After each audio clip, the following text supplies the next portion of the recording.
Eu fiz uma apresentação para vocês, tentando sistematizar onde está inserido esses procedimentos especiais de fiscalização, do que eles tratam, quais são seus objetos, as penalidades respectivas, como é que você faz uma defesa. A apresentação é grande, mas a gente não vai falar, as transparências é mais só para subsidiar aí o que a gente vai abordar. E é um tema muito interessante, porque é um tema que a gente acompanha desde 2002, quando surgiu. Então, vocês lembram que no governo do Fernando Henrique teve uma medida provisória que veio, que foi a 2158-35 de 2001. Né? O 35, para quem não sabe, é a 35ª reedição. E foi a última medida provisória que se permitia ficar reeditando medida provisória ad eternum.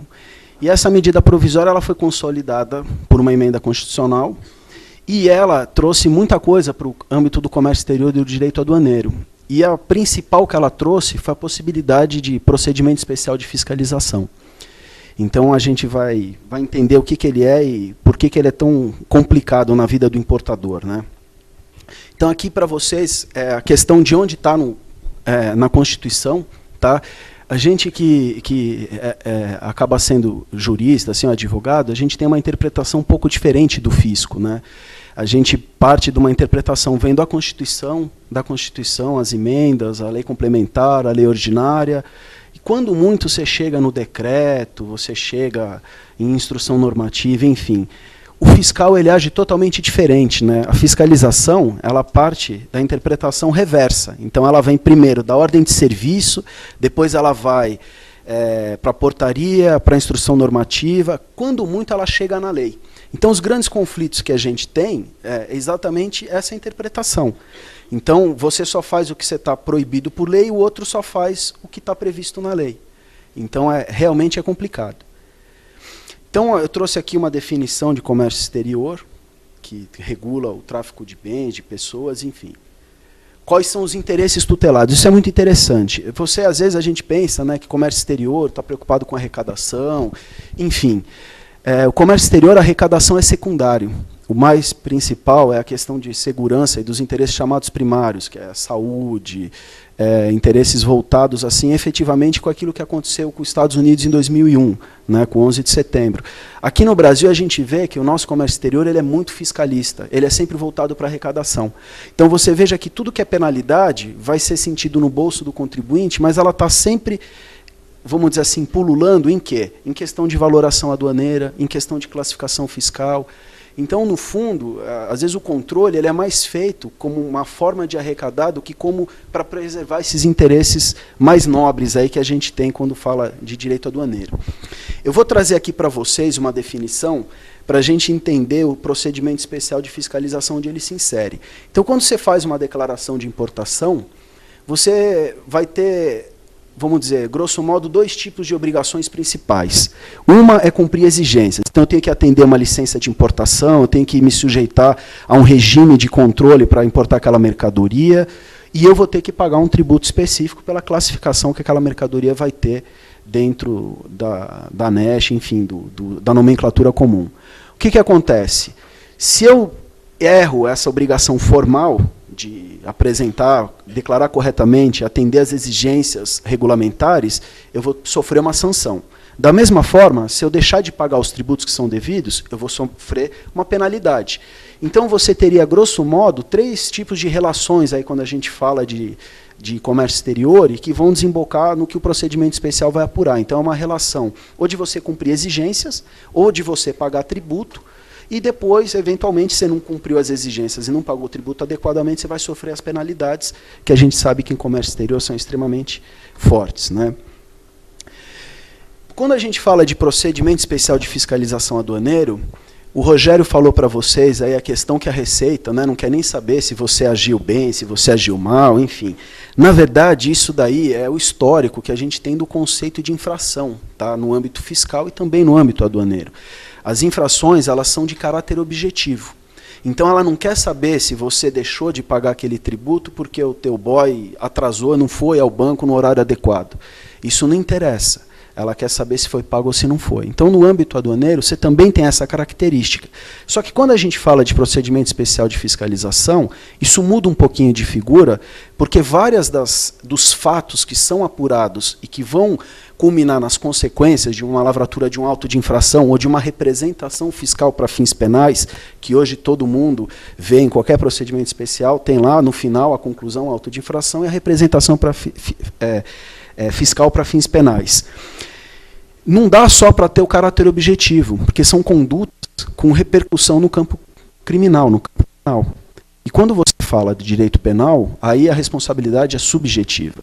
Então, o que acontece? A infração fiscal ela é objetiva, mas ela comporta temperamentos. E esses temperamentos ele vai buscar se efetivamente teve o dolo do agente para saber a característica no âmbito criminal.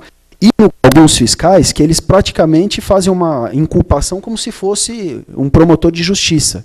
E isso é complicado, tá? Então eu trouxe aqui para vocês, esses aqui são os conceitos que são adotados na legislação federal de sonegação, fraude e conluio. Tá? Para quem quiser depois ler, isso aí é muito utilizado em procedimento especial, quando se coloca assim, olha, ele declarou o valor subfaturado, então ele sonegou, ele fez uma fraude, enfim.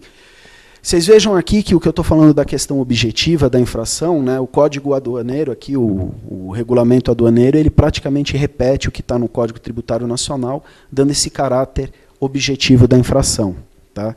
Que aqui está repetido.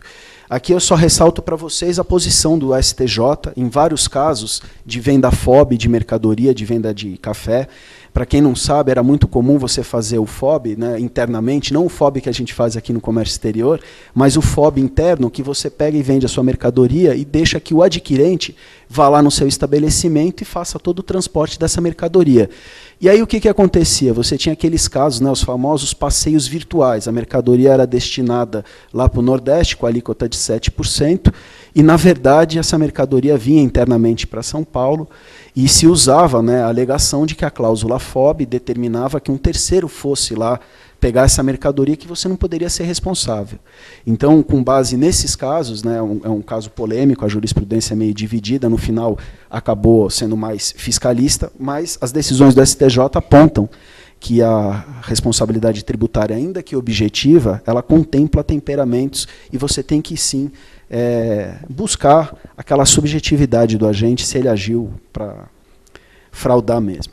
Então, que nem eu falei para vocês, essa emenda constitucional, a 32 de 2001, é que ela valida, né, essa medida provisória, que no seu artigo 68 ela instaurou a possibilidade de instauração de procedimento especial de fiscalização no âmbito aduaneiro, e o mais relevante de tudo, que é para ser disciplinado pela Receita do Brasil, que vai adotar aqui as questões de cautela fiscal e prazo máximo de retenção.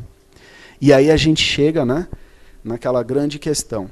O que é a instrução normativa? Onde ela se insere no nosso sistema? A instrução normativa, ela é norma para a administração, ela não é norma para o cidadão.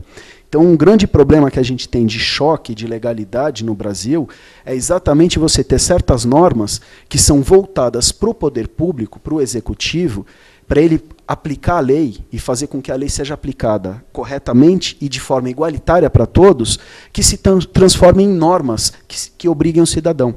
Então, instrução normativa, portaria, decreto, elas não podem inovar a ordem jurídica, elas não podem criar regra para o importador, para o contribuinte. Mas, na prática, o que acontece? Elas criam verdadeiras regras jurídicas que depois são convalidadas pelo judiciário. Então, infelizmente, isso daqui não sou eu que falava, isso aqui o professor Geraldo Ataliba falava antes de muitos nós aqui ter até começado a estudar direito. Então, não é novidade, mas é muito grave isso, porque é uma prática que fica, e é daí que decorre todas as anomalias do sistema, né? Uma outra questão interessante dessa medida provisória, essa medida provisória também foi a que trouxe o conta e ordem, né? Criou a figura do conta e ordem, que vocês conhecem bem, que depois veio para o encomendante, enfim, que já teve um corte muito grande de comércio exterior aí, nas operações, que antes era só por conta própria, mas ela também previu essa questão da garantia nessa situação específica de capital social e patrimônio do importador. Quando a gente for ver a IN 228, a gente vai debruçar sobre esse assunto. Então, só para vocês terem uma noção, a gente vai falar de duas ienes, que é a 228 e a 1169 de 2011, que revogou a iene 206 de 2002. Essas ienes, quando elas surgiram, elas tiveram vários questionamentos, você conseguia às vezes ganhar alguma coisa, hoje elas estão criando novos questionamentos e estão reavivando os questionamentos velhos. Então, o que basicamente tratam essas duas ienes, assim, esses dois procedimentos especiais de fiscalização? O da iene 1169, ele é voltado para toda e qualquer infração que possa dar o perdimento na mercadoria. Então, ele é um procedimento mais voltado, assim, vamos dizer, para a operação de importação. Na procedimento da 228, ele já é um procedimento voltado contra o interveniente, assim, o importador, tá? Inclusive a trading, a comercial importadora, ou seja, se ele tem capacidade econômica, operacional e financeira para poder atuar no comércio exterior. Tá? Essa iene ela é mais voltada para aquela questão dos laranjas, de lavagem de dinheiro, enfim. Então, como é que você pode ter um procedimento especial de fiscalização? Nessa iene aqui, a 680, que trata do despacho, ela prevê os canais de fiscalização que todos vocês aí conhecem bem, né? Canal vermelho, amarelo, verde, tem o canal cinza. Então, quando se fala em canal cinza, geralmente você recebe lá uma intimaçãozinha, né, que vem lá do SAPEA, né, Setor de Procedimento Especial, Aduaneiro. Então, eles tem vários nomes, né, procedimento especial, procedimento aduaneiro de fiscalização, procedimento especial de controle, enfim. Quando vai para essa turminha, é que você vai estar numa instauração de procedimento especial específico de despacho, tá? Que seria da iene 1169 de 2011. Então, quais são os elementos que, geralmente, vocês sabem que a Receita ela trabalha com muito cruzamento de dados, né? Que nem vocês já ouviram, a nossa Receita hoje ela é uma das mais preparadas assim, em termos de acesso de dados, de transações, de tudo. Ela tem uma inteligência muito grande em termos desses dados e faz cruzamentos que vocês nem imaginam. Aqueles que não pedem nota fiscal paulista com medo de ser autuado, ó, pode esquecer, pode pedir que você vai ser autuado mesmo se pedir. Tá? Então, pedindo ou não pedindo, pelo menos paga o IPVA que dá tudo na mesma. Então, um dos controles que eles têm também na importação é verificar o quê? O volume de importação, a regularidade, que tipo de mercadoria você traz, quem é o seu exportador. É muito comum assim, você traz sempre uma mercadoria lá, mala, de repente você começa a trazer carro, em volumes muito altos. Então são dados, né, estatísticos que a gente tem uma ideia do que a Receita se vale, mas a gente não tem uma certeza. E desses dados você pode cair num procedimento especial de fiscalização. Eu vou deixar assim de lado um pouco a 228, para a gente falar daqui a pouco, mas vamos pensar esse aqui mais numa questão da iene 1169, que seria voltado para a carga. O problema é que, assim, você mesmo numa operação de importação normal, você pode ter apuração de interposição de pessoas. E a interposição de pessoas ela está intimamente ligada com a iene 228. Então, esse é um grande problema que vocês vão ver, que a gente vai tentar colocar, da iene 1169, por quê? Porque você pode ter ela instaurada a partir do momento que a mercadoria tem manifesto de carga, a partir do momento que você faz uma declaração de importação, e você pode ter um procedimento especial depois de desembaraçar da carga. Você pode ter um procedimento especial. E você pode ter ele apurando um subfaturamento, pode ter ele apurando uma classificação fiscal, que nem a gente estava falando ali, a Delmo, né? Milton. O Milton colocou uma coisa interessante, eu vou até pegar um exemplo. Quando você faz uma classificação fiscal e ela é errada, por exemplo, você vai ter aquela multa punitiva. Agora, há uma jurisprudência do Conselho Administrativo de Recursos Fiscais que tem que se ver que tipo de declaração você fez. Uma coisa é você fazer a classificação fiscal errada, porque o teu produto é complexo. Outra é você classificar acessório de videogame como acessório. Aí já é fraude. Então, existe essa distinção mesmo que vocês vejam que cai por terra aquela questão que a responsabilidade tributária é só objetiva. Tá? Então, quando você tem essa questão da 1169 falando de interposição de pessoas, e nesses marcos que eu falei para vocês, antes no manifesto de carga, no desembaraço e também na declaração de importação, é complicado porque você vai ter um fiscal atuando na jurisdição de despacho com competência para dizer se você é uma interposta pessoa. E por que esse problema? Porque o objeto da IN 228, que a competência é totalmente distinta, porque ela é feita no domicílio da empresa, ou seja, quem tem competência para apurar um procedimento da 228 é o domicílio da empresa, a importadora, o fiscal que atua naquela jurisdição, você vai ter um conflito, porque o fiscal do despacho ele pode entender que você é interposta pessoa e você depois sofreu um procedimento da 228 e o outro fiscal fala, não, aqui não tem interposição de pessoas, aqui é cessão de nome, enfim. Então, isso é um problema que se verifica na prática, porque às vezes você tem uma pessoa tomando um auto de infração por interposição e depois sofrendo o procedimento da 228 e sendo absolvido. Tá? Então, que nem eu falei para vocês, né, o objeto da 1169 é apurar qualquer infração punível com a pena de perdimento. É um dos grandes debates que se tinha a respeito dessa instrução normativa, quando era 206, eram duas hipóteses sem previsão legal, que eram as hipóteses de perdimento em caso de falsidade de preço e as hipóteses de perdimento em caso de classificação incorreta de mercadoria. Essas duas hipóteses elas não têm previsão na legislação, tá?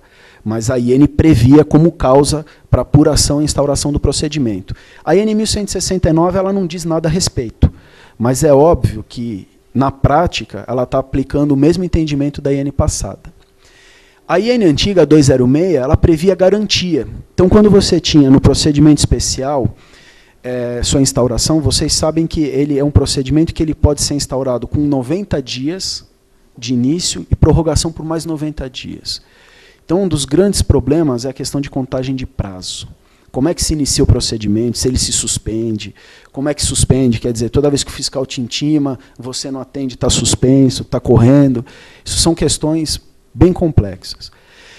E quando ele, na IN antiga, previa a garantia, ele previa só quando não se atribuísse prática de fraude. Então ele sempre falava assim, olha, se você tiver divergência de valor aduaneiro, e aí sim, da questão do acordo de valoração, ou seja, são elementos que deveriam estar no valor aduaneiro, mas que você não colocou por questão da transação comercial ali, que você entendeu que não deveria colocar. Mas não aquela atribuição de que você praticou um preço irreal. Então, nessas hipóteses de divergência sem preço irreal, você podia dar uma garantia e liberar a mercadoria. A IN nova, ela simplesmente esqueceu essa garantia. Então, hoje, como é que faz? Eu posso liberar com garantia num procedimento especial? Vocês vão ver que a fiscalização vai dizer que não tem previsão legal para essa garantia. Está acontecendo na prática. Mas, se vocês forem olhar na legislação, no regulamento aduaneiro, vocês vão ver vários dispositivos que admitem prestação de garantia, caução, inclusive em situações de processo penal. E aí tem a lei do mandado de segurança atual, que ela também prevê a prestação de garantia, mas vedando em sede de liminar, ou seja, quem vai esperar um mandado de segurança ser julgado, que deveria ser julgado célere, mas que ele demore rapidamente 3 meses, e você só ao final de 3 meses ter aquela mercadoria liberada. Né? Então essa vedação que a lei do mandado de segurança criou em liminar para a liberação de mercadoria, como para compensação de tributos, a gente entende que é totalmente inconstitucional, porque você não pode afastar do judiciário a apreciação de lesão ameaça a direito. Então, se você tiver uma questão de lesão ameaça a direito e for mercadoria importada, você pode sim pedir, se for questão de valor, enfim, a substituição por garantia.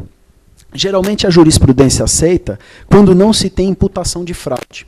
Então, se você não tivesse aí acusação de interposição de pessoas, subfaturamento, falsificação de documentos, essa coisa toda. Tá? Então, aqui eu só coloquei para vocês o que eu estou falando. E aqui estou dando uns exemplos, né, de infrações de perdimento, falsidade em declaração fiscal, mas aquela falsidade premeditada, né, então eu declaro o videogame como acessório, porque o acessório é 17, o videogame é 30 e pouco, então eu quis realmente burlar e pagar menos tributos. Né, propriedade industrial ou defesa do consumidor, importação proibida. E aqui é a questão da ocultação do sujeito passivo, real vendedor, comprador, enfim. Aqui é o conceito de interposição fraudulenta que existe hoje na legislação aduaneira e que veio desde 2002. Quando a gente chegar na 228, eu explico um pouco para vocês, mas é um conceito extremamente vago e subjetivo. Né? Então, um conceito jurídico, quando ele é vago e subjetivo, ele é muito ruim, porque cada fiscal pode ter uma interpretação. O que é ocultação para um? É uma coisa. Por exemplo, tem um que pode falar, ocultação do sujeito passivo. Ele ocultou o exportador lá fora. Então, isso é ocultação do sujeito passivo. Então, extremamente questionável. Aqui, a existência de fato do estabelecimento também é uma hipótese de interposição de pessoas. Então, que nem eu falei para vocês, esse procedimento da 1169 ele pode ser instaurado antes, durante o despacho ou após o desembaraço. Tá? O procedimento da 228 ele seria diferente. Ele pode ser instaurado a qualquer tempo. Quem seja importador, trade, comercial importadora, adquirente, encomendante, conta e ordem, está sujeito a sofrer uma 228. Você não pergunta se, mas quando. Pode? Pode. Qualquer dia? Pode. A gente não só sabe que um dia pode ter. Então, que nem eu falei para vocês, quem pode instaurar esse procedimento dentro dos marcos aqui, é uma discussão muito grande. Eu posso ter um procedimento especial de fiscalização em trânsito aduaneiro? Pode. Antigamente, na IN 206, você não tinha previsão legal. A atual IN já prevê. Pode no trânsito aduaneiro. Porque era muito comum, né? O trânsito, você vai discutir o quê? Aquela obrigação lá, o transporte, qual é a rota, por que você está trazendo, questão de logística. Mas muitas vezes vocês vejam que em trânsito aduaneiro já se começa o debate de preço, de interposição, enfim, de uma série de coisas. Né? Da revisão aduaneira, ou seja, mercadorias desembaraçadas podem ser objeto de procedimento especial, já era previsto na IN antiga, a nova só reforçou. Ou você pode ter um procedimento especial no canal cinza, por ordem da COANA, que é a Coordenação Geral da Administração Aduaneira. Então, às vezes, quando você fala assim, mas agora botaram esses têxteis no canal cinza, ou sapato, ou não sei o quê, às vezes é uma questão de política mesmo, sabe? Alguns setores passam a ser mais fiscalizados por certas práticas que a indústria nacional leva às autoridades, e as autoridades entendem por bem instaurar um procedimento especial.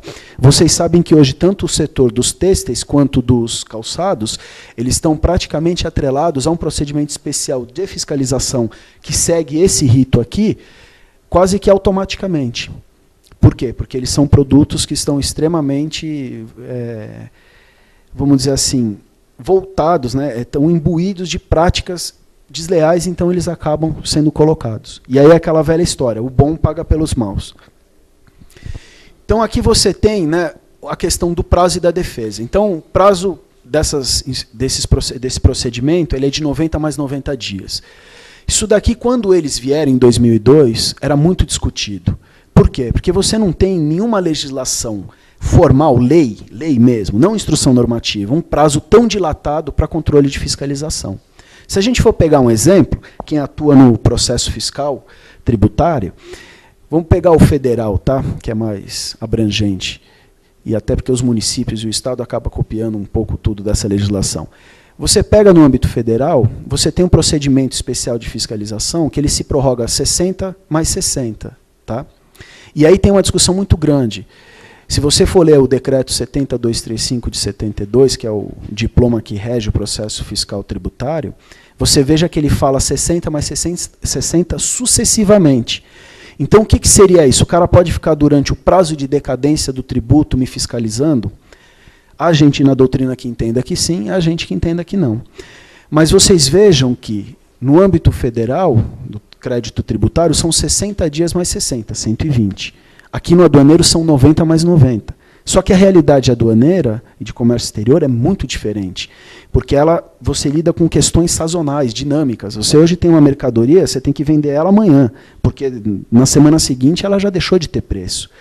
Então, às vezes, você tem um procedimento de 90 dias mais 90, é muito complicado para o importador.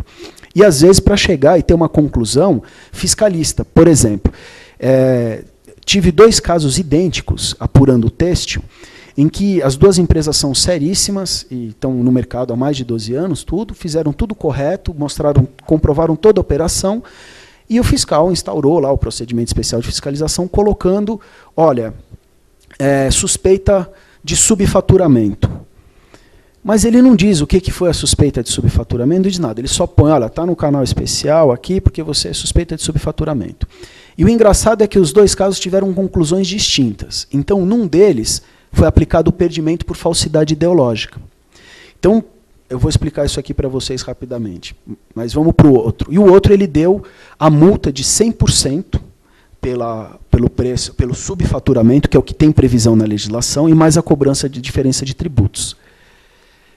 No caso da falsidade ideológica, depois eu passo para essa segunda, porque são questões muito comuns. Na falsidade ideológica, aquela falsidade ideológica que dá o perdimento da mercadoria é aquela com fraude. Ou seja, que nem a gente está falando da classificação fiscal. Não é a classificação fiscal que você faz errada porque o seu produto é difícil de ser classificado, porque isso aqui é um sistema de incêndio e, na verdade, o fiscal acha que é um extintor, porque o sistema paga menos e o extintor paga mais e precisa de LI, sei lá. Então, essa classificação fiscal ela foi um erro.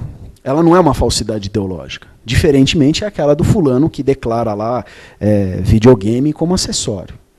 Então, esse tipo de falsidade, que tem prática mesmo de condão, de criminalidade, é que dá o ensejo ao perdimento. Não é aquela falsidade que eles colocam hoje por divergência de preço. Então, hoje, você tem uma situação que você prova a transação comercial, prova toda a relação com o exportador, prova que você foi lá, prova que você fechou o câmbio naquele preço que você declarou a DI, você prova a tua fatura, não tem nada que seja qualificado de fraudulento. Mas o preço que está inserido, a fiscalização não concorda. Ela dá falsidade ideológica. Por que ela faz isso? É mais fácil. Porque se ela não concordasse com o preço, a transação está toda correta, acordo de valoração. Mas para ela é fácil dar o perdimento ou fazer a cobrança da multa de 100% de subfaturamento e mais a cobrança dos tributos. Você sabe por quê? Porque quando ela coloca com a multa de 100% e a diferença de tributos, vai ser uma exigência de quê para liberar a mercadoria? Uma exigência de retificar a tua DI e uma exigência de pagar mais tributos. Essas exigências, a legislação, o regulamento aduaneiro, tratam como exigências necessárias ao desembaraço da mercadoria. E aí alguém deve estar me perguntando aí, mas e a questão da sanção política? Ele não está usando o tributo como meio coercitivo para não liberar a mercadoria? Tá, porque rigorosamente caberia a ele fazer um auto de infração e te cobrar essa diferença que ele entende, tanto do 100% do subfaturamento, a multa regulamentar, quanto a diferença de tributos. Por quê? Porque você vai discutir e vai ver se está certo ou não está aquela exigência fiscal.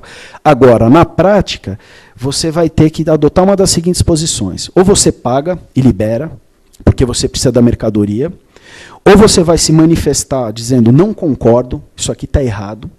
Ao se manifestar não concordo, o fiscal tem que lavrar um auto de infração. E quando ele lavrar o auto de infração, você vai poder fazer uma defesa e aí sim pedir a liberação da mercadoria mediante depósito, com base numa portaria de 76, bem antiga, né? Aí sim. Mas veja só, você vai ter que obrigar o importador a passar por tudo isso, ou seja, ter que dar garantia, desfalcar o seu patrimônio, ter que esperar a lavratura do auto de infração, que é um problema muito corriqueiro. Às vezes você fica quanto tempo esperando o fiscal lavrar o auto de infração? Né? E a mercadoria está lá. Isso porque você já estava 2, 3 meses no procedimento especial de fiscalização. Né? Então, aí depois o importador chega para você e fala, ó, deixa a carga aí, nem precisa mais. Então, são situações realmente de muito complicadas. Né? Quando você está numa questão, uma atribuição dessa, o que você vai ter que fazer de defesa? Ele está dizendo, teve subfaturamento. Você vai ter que desconstruir esse fato que ele está te imputando. Não teve subfaturamento. Ah, porque eu peguei a mercadoria, cotei aqui em bolsa, tua mercadoria não cobre o preço do custo. Mentira. Ele pegou o aço nobre, o seu aço é um aço vagabundo. Uma vez teve uma investigação de dumping, que estavam falando que a árvorezinha de Natal vinha aqui, estava afetando a indústria nacional. Só que a árvorezinha de Natal que vinha era de um material tão ruim, que o nacional era muito melhor. Falaram, não, isso aqui não tem dumping nenhum, vocês estão tudo maluco. Então, você tem que provar, por exemplo, a interposição de pessoas, não. Eu sou uma empresa constituída, tenho 13 anos, a empresa está no nome da minha mãe, está no meu nome, estou aqui há 13 anos, sou eu que negocio, sou eu que faço as viagens, sou eu que compro, sabe? São questões dessa. É a questão de regularidade da operação, você mostrar quanto de câmbio você mandou, qual o valor, quais as condições de pagamento. Uma prova muito importante é o fechamento do câmbio. Dentro daquelas modalidades, à vista, antecipado, a prazo, você provando o câmbio, isso faz uma prova favorável a vocês. E eu vou mostrar mais para frente. Essas outras questões de valor, origem, hoje tem uma preocupação muito grande das autoridades, que até foi incorporado nessa nova IN 1169, dessas questões de falsidade, né, de prática comercial com certificado de origem, você fala, porque tem dumping, né, tem preço mínimo para certo produto, você fala, olha, não veio da China, veio de Taiwan, não veio de Taiwan, veio da Malásia, enfim. E a questão do circumvention, né, que é a triangulação, que é exatamente você fazer esse pulo de um país para o outro para poder trazer a mercadoria. Então, isso daí hoje são práticas que estão previstas nessa IN nova, na 1169, que não tinha antigamente. Tá? Quando eu falo aqui condições de pagamento e recursos, são duas situações que estão atreladas à IN 228. Por quê? Porque na 1169, você pode ser acusado de interposta pessoa. E duas condições principais para você provar que você não é interposta pessoa é você ter capacidade para quem você está operando e que você tem toda uma logística aí, operacional e financeira dos recursos que são empregados. Tá? O que pode acontecer desse procedimento especial aí da 1169? Citei alguns exemplos aqui, vamos comentar. Auto de infração de valoração aduaneira. Ou seja, você poderia, se fosse uma prática mais leal da fiscalização, que ela, divergindo do seu preço, que ela abrisse um procedimento de valoração aduaneira da 326/2003, né? Fazer um procedimento desse. Mas não te dar um perdimento de mercadoria e nem te falar para dar uma multa de 100% e cobrança de tributos. Por quê? Porque se ele te der um perdimento da mercadoria, você vai cair numa representação fiscal para fins penais. O fiscal, vocês sabem, no âmbito tributário ou no aduaneiro, quando ele tem, vamos dizer assim, ele se depara com algum fato que, em tese para ele, caracterize um ilícito criminal, ele tem, por dever de ofício, fazer uma representação fiscal para fins penais. Que, na prática, o que é? Uma cópia de todo aquele processo fiscal que está lá. Ele faz essa representação fiscal para fins penais, é com base no artigo 83 da Lei 9.430/96, e essa representação vai para um promotor de justiça federal, que ele vai pegar e vai tomar providências. Quais? Ele pede, geralmente, a abertura de um inquérito, ele pode, se aquele procedimento fiscal tiver elementos, já oferecer uma denúncia, ele pode falar, olha, isso aqui é caso de arquivamento, não tem nada para ser apurado. O que a gente ouve falar assim, por exemplo, aqui, vamos dizer, da jurisdição da 8ª região, às vezes você tem, lá em Santos, uns 4 delegados, entre titular e auxiliar, cada um tem uma média de 3.000 inquéritos policiais só desse tipo de matéria. Desses 3.000 inquéritos, 50 são arquivados de cara. Dos 50% que sobram, 25% já vai ser arquivado quando dá com o promotor ou vai ser oferecida a denúncia. Dos que são oferecida a denúncia, menos da metade chega até o final. Então, vocês vejam que, se a gente for trazer isso em números, que eu não sou bom de matemática, né, senão não teria feito direito, né, acaba sendo 10% de condenação de cada representação fiscal que vai para frente. E aí é que entra aquela problemática de você ter um fiscal, que vocês sabem que o auditor fiscal ele tem uma formação ampla, você pode ter um engenheiro, pode ter um advogado, pode ter enfim, ele passa num concurso público, ele vai olhar aquilo e vai falar, isso aqui é caso de crime, isso aqui não é, enfim, ele vai ser o primeiro inquisitor aí de tudo. Então, por isso da questão da importância da representação fiscal para fins penais nesses procedimentos e dessa imputação genérica e objetiva da prática de fraude. Que a prática de fraude ela não é só questão de cobrança de tributo. Vocês vejam a repercussão que ela tem no âmbito criminal. Se vocês quiserem me interromper, fiquem à vontade. Tá? Uma outra questão, vai dar um auto de perdimento, porque vocês viram que o objeto dessa IN é apurar o perdimento, infrações puníveis com perdimento. Então, uma das consequências mais normais desse procedimento é exatamente o auto de infração, de apreensão de guarda e recomendando o perdimento da mercadoria, que vocês sabem que é de instância única e vai dirigido para a mesma autoridade que praticamente autuou você, né? Não adianta nem ficar discutindo se essa supressão de instância ou essa instância única seria inconstitucional, porque essa matéria é uma matéria meio inglória para o contribuinte. Uma outra situação muito complicada da 1169, que nem eu venho falando para vocês toda hora, é a representação fiscal para fins de instauração da 228. Ou seja, toda vez que você tiver num procedimento especial de fiscalização da 1169, aplicação de perdimento por interposição de pessoas, falta de recursos, ocultação de terceiros, você vai ter um note, né, uma representação por domicílio daquela empresa importadora, comercial importadora ou da trading, para que se abra o procedimento da 228. Porque é ela a autoridade competente. E aí eu ressalto com vocês novamente essa questão. Você tem duas autoridades podendo aplicar a mesma norma jurídica. Então, um pode falar que você é interposta pessoa e depois o outro vai dizer se você é ou não é interposta pessoa. E como é que fica se o primeiro disse que é e o segundo diz que não? Ou vice-versa? É uma situação muito complicada. Eu conheço casos que você tem essa situação perdurando até hoje. Então, o fulano teve um perdimento, foi acusado de interposta pessoa, teve o procedimento da 228 no seu domicílio, com a autoridade competente falando não, ele não é interposta pessoa.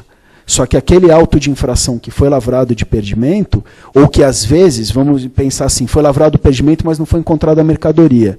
O que acontece quando você tem um auto de infração que dá o perdimento e não se encontra a mercadoria?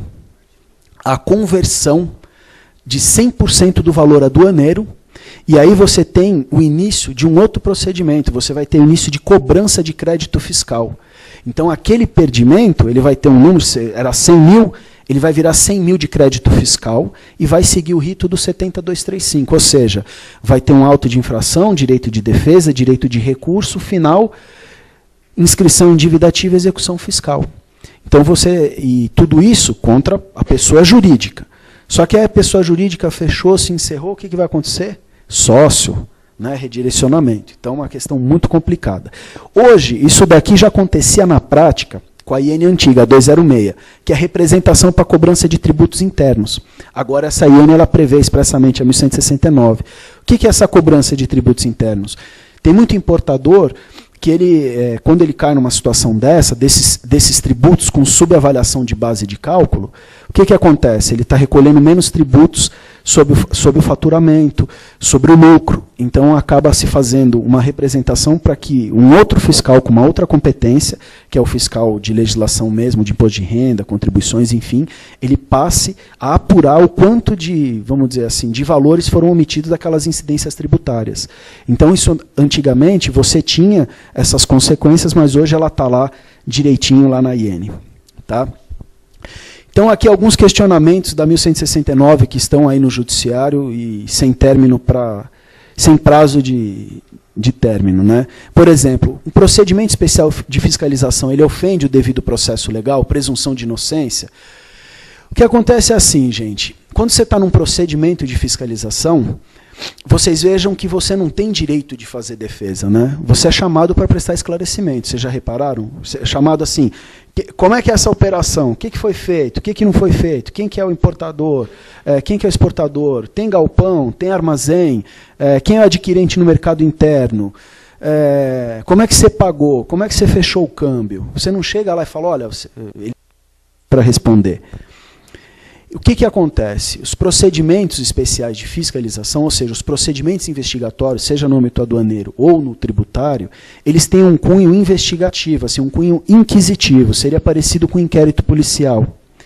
Não que você não tenha direito de apresentar suas manifestações, mas você não vai ter, vamos dizer assim, pelo que a legislação determina, o contraditório.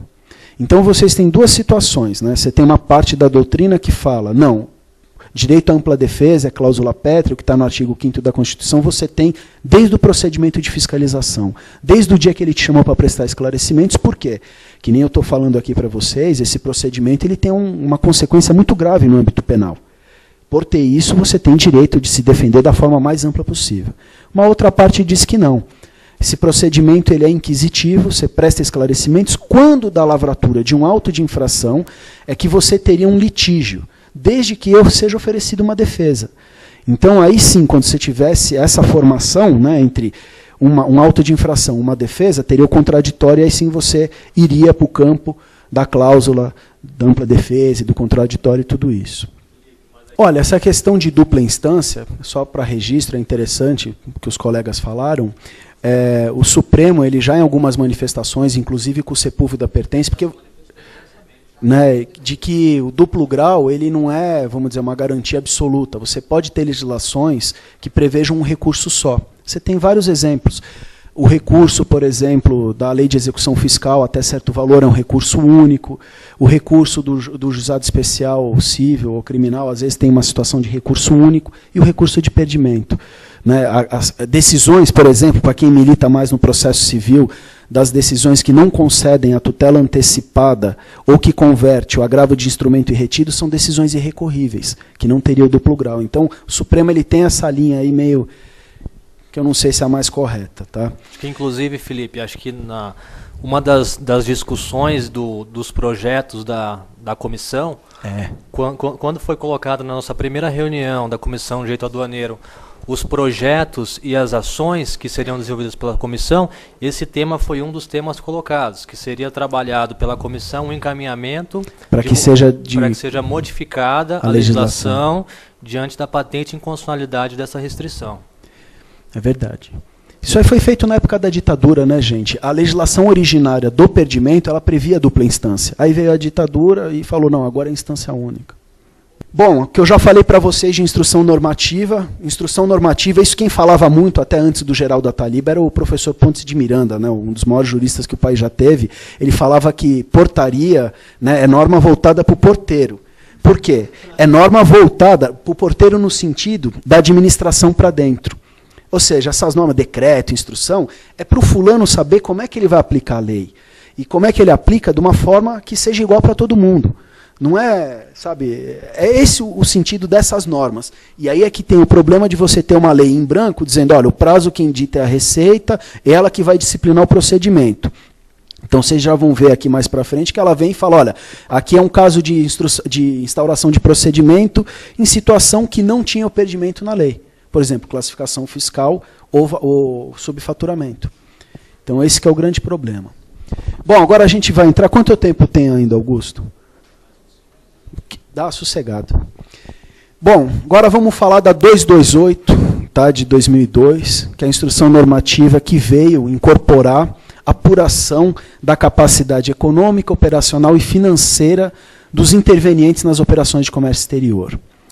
Essa instrução normativa ela é muito interessante porque ela vem junto com a previsão de perdimento por interposição de pessoas. Então, se vocês forem ver na legislação, o decreto 1455 de 76, salvo engano, ele tem lá no artigo 23, acho que é o inciso 5º, a alteração feita em 2002, que criou, sujeita-se ao perdimento, a interposição de pessoas, tal. O que é a interposição de pessoas? Aí ele vem e fala ocultação, não sei o quê, vai ter uma transparência, a gente já chega lá. Mas por que o importante disso? É que essa legislação, a interposição de pessoas, ela foi copiada da lei de lavagem de dinheiro. Então, você sabe que o Brasil ele é muito fértil em copiar institutos estrangeiros e trazer para a nossa realidade de uma maneira um pouco diferente. Então, quando se tem a lavagem de dinheiro, que era a primitiva lei de lavagem de dinheiro, não essa agora que qualquer um pode ser enquadrado, você tinha os chamados crimes antecedentes, que só se fosse verificada a prática daqueles crimes é que você poderia falar de lavagem de dinheiro, a exemplo de improbidade, tráfico de armas, enfim. Então, a interposição de pessoas, no conceito que ela foi capturada, ela exige sempre um ilícito antecedente, seja a prática de uma infração que venha antes daquela consequência que você pretende apurar. Então, no direito aduaneiro é muito complicado, exatamente por isso tudo que eu estou falando para vocês. Porque você tem uma autoridade que vai fazer essa apuração de interposição de pessoas, que ela vai verificar, independente de já ter sido apontado ou não essa prática de fraude. Então, essa legislação ela precisaria ser corrigida, ela precisaria ter uma sistematização que permitisse mais segurança, não só para quem vai sofrer essa fiscalização, mas para quem vai aplicar. Porque você tem decisões muito divergentes. É que nem aquele caso que eu falei para vocês, em que o domicílio da empresa falou que não tinha interposição de pessoas e até hoje os autos de infração estão aí na casa dos 20 milhões para serem decididos pelo CARF. Uma questão muito importante, quando você fala na 228, nessa questão de apurar a capacidade econômica, financeira, operacional, é o fechamento de câmbio, que essa legislação prevê aqui, o parágrafo 1º do artigo 81 da 9430 de 96. Por quê? Porque você não tem um conceito do que seja capacidade econômica, operacional e financeira. Mas essa legislação, ela trata de uma certa forma dizendo assim, aquele que fecha o câmbio, ele demonstra que ele tem capacidade econômica, operacional e financeira. Então, nesse tipo de defesa, os fechamentos de câmbio, corretamente com as faturas comerciais, enfim, com as declarações, isso daí é uma prova muito forte nesse tipo de defesa. E às vezes é muito complicado, porque vocês sabem, né? Às vezes você faz um pedido pro forma, às vezes a fatura vem um pouquinho, depois vem outro, você vai mandando um câmbio parcial, então isso é importante na hora de fazer a defesa e também na hora das operações para se evitar um procedimento desse e depois ter que ficar dando explicação que, vamos dizer assim, contabilmente, ela teria fundamento, mas aos olhos da legislação aduaneira você estaria irregular. Isso é uma discussão muito grande que existe, porque a prática fiscal é diferente da prática comercial. Por exemplo, você pode ter um adiantamento, coisa mais comum, arras, olha, eu quero uma mercadoria, eu vou te dar um sinal de 10%. Para certas operações do comércio exterior, se você der esse sinal de 10%, você pode ser considerado uma pessoa sem capacidade para suportar aquela operação. Ah, você precisou de 10% de alguém, ou você só deu 10%. Enfim. Então, esse procedimento ele vai contra a empresa, propriamente dita, ele se prende todo a um cunho investigativo da empresa, de sua existência, sua capacidade de pagar tributos, sua quantidade de funcionários, sua localização. É muito comum, às vezes, numa IN 1169, num procedimento desse, você ser chamado para apresentar se você tem galpões, armazéns, como é que você faz o estoque da mercadoria. Tudo isso ele já está verificando o quê? Se você é uma interposta pessoa. Tá? Bom, veja só, a declaração de inaptidão, ela exige o quê? Origem, disponibilidade e transferência dos recursos empregados em operações de comércio exterior. Isso aqui eu vou passar aqui, a gente já vai ver. Nesse procedimento, ele tem uma prestação de garantia prevista formalmente na IN. E aí vem aquela discussão. Essa garantia que está aqui, ela não é a mesma que está na emenda que está na MP 2158 de 35 de 2001. É totalmente diferente. Essa garantia aqui é mais grave do que a outra. Essa aqui, enquanto você estiver no procedimento, você tem que dar uma garantia no valor da operação. A outra, ela exige um contexto mais, vamos dizer assim, mais investigativo, ele é mais difícil do fiscal caracterizar. Então, essa IN aqui, ela já inovou a ordem jurídica, e de maneira errada. Então, isso aqui já seria inconstitucional. Só que o judiciário ele tem sido complacente com esse tipo de garantia. Por exemplo, quando você vê dessa legislação do parágrafo 1º, que fala da 228, em nenhum momento se determina que haja interrupção ou que se obste o desembaraço da mercadoria. Mas o procedimento especial ele prevê que, enquanto não tiver sido concluído e não for prestada a garantia, você não pode liberar a mercadoria. Mais uma situação que está em descompasso com a legislação. E vocês vejam o seguinte, quando essa legislação veio em 2002, eu acompanhei bastante isso, porque muita gente fazia aquele seguro fiança para essas hipóteses. Vocês sabem o que aconteceram, né? Se vocês hoje chegar e for para uma seguradora e pedir para fazer um seguro fiança de 228, se vocês conseguirem alguém que hoje preste seguro disso, vocês me avisem. Porque ninguém mais quer fazer e todas essas seguradoras estão hoje com as execuções em valores bilionários daquelas garantias que elas prestaram dos importadores que não fizeram frente. Então hoje, na prática, o que é que acontece? Tem que depositar o valor para poder liberar. Vocês vejam aqui que eu fiz um comparativo, essa garantia do artigo 7 aqui da IN 228, ela não tem nada a ver com essa que era a garantia que a lei prevê. Então, uma situação de descompasso que o judiciário tem, de uma certa forma, abrigado, né, infelizmente. Bom, eu vou falar da questão do sigilo fiscal, que foi muito interessante o que o Eduardo colocou, porque é o seguinte, gente, hoje vocês sabem que tem várias ADINs no Supremo discutindo a questão do sigilo fiscal. Nenhuma delas ainda teve decisão definitiva, e vocês têm uma posição majoritária do Supremo no sentido de que o sigilo fiscal não é um direito fundamental, não é um direito absoluto do contribuinte. Tá? E o que acontece? E você tem a discussão se essa quebra de sigilo pode ser feita pela administração. Em que sentido? Que nem o Eduardo colocou. Você está num procedimento desse, e ele chega lá e fala, me apresenta os seus extratos bancários. Por que ele quer os seus extratos bancários? Porque ele quer saber se você teve os recursos, se eles saíram para você pagar o tributo, se o recurso foi para o exportador, se não entrou dinheiro de terceiro na sua conta para suportar a operação. É por isso que ele quer os extratos. Mas aí entra a questão, eu posso fazer prova contra eu próprio? Eu posso me negar? Ele fiscal pode exigir o extrato assim, de cara? Essa é a questão que está lá no Supremo. Recentemente, teve uma decisão do Marco Aurélio, e que ele falou que o sigilo era absoluto. Mas não é o que vamos dizer, a maioria da corte entende. Então essa discussão de sigilo e tal é uma questão muito complicada, porque eu penso assim, se você, num procedimento especial de fiscalização, você pode sofrer uma representação fiscal para fins penais e ser processado criminalmente, eu posso me recusar tranquilamente a fazer prova contra eu próprio. Você tem essa garantia constitucional de presunção de inocência. Você tem algumas hipóteses na legislação de quebra de sigilo diretamente, que eram as comissões parlamentares de inquérito, o Ministério Público. Para a fiscalização veio nesse contexto de um decreto e de uma lei complementar. Então, por exemplo, vocês vão ver doutrinadores, que nem o professor Nelson Neri, de processo civil, que ele fala que não existe essa relativização da quebra de sigilo, que o único sigilo que pode ser quebrado é o telefônico, só. Outros doutrinadores vão dizer que não existe nenhuma garantia fundamental que não seja relativizada, né? Então, na prática, depende. Se você vai... porque, às vezes, a sua regularidade contábil e fiscal, ela está, vamos dizer, incorreta. Formalmente, ela não está adequada. Mas não que isso signifique prática de infração. E, às vezes, você demonstrar isso... ou fazer essa prova num procedimento de fiscalização pode dar aos olhos da fiscalização prática de fraude. Vocês sabem que a regularidade fiscal e contábil ela é prova a favor do contribuinte. Está no regulamento do imposto de renda, copiando o decreto lá de 70 e cacetada. Então, toda vez que você tiver regularidade nos seus livros, nos seus lançamentos, a prova é o contrário. O fisco é que tem que provar que está errado. Então, essa é uma questão muito, muito interessante.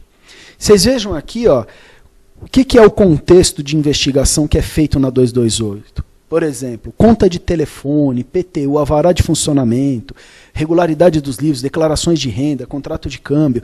Uma vez eu tive um caso que o fulano não tinha livro de IPI. Né? É complicado, né? Importador não ter livro de IPI.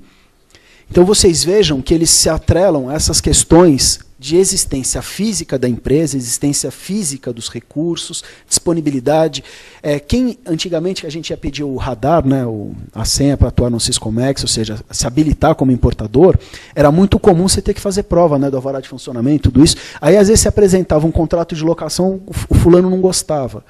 Ainda mais se o contrato fosse de locação entre pessoas que tivessem proximidade sanguínea, né, daquela importadora que queria se instalar. Aí a gente até brincava nas defesas, né? Falava assim, olha, se consanguinidade fosse fraude, né, o Grupo Globo, o Pão de Açúcar, Camargo Corrêa, estava todo mundo no chilindró, né? Porque é tudo grupo familiar, né? Então, bom, aqui eu estou trazendo para vocês aí o que é o objeto da IN, né? Falar incompatibilidade entre os volumes, capacidade financeira, verificação da origem dos recursos e a questão do terceiro adquirente.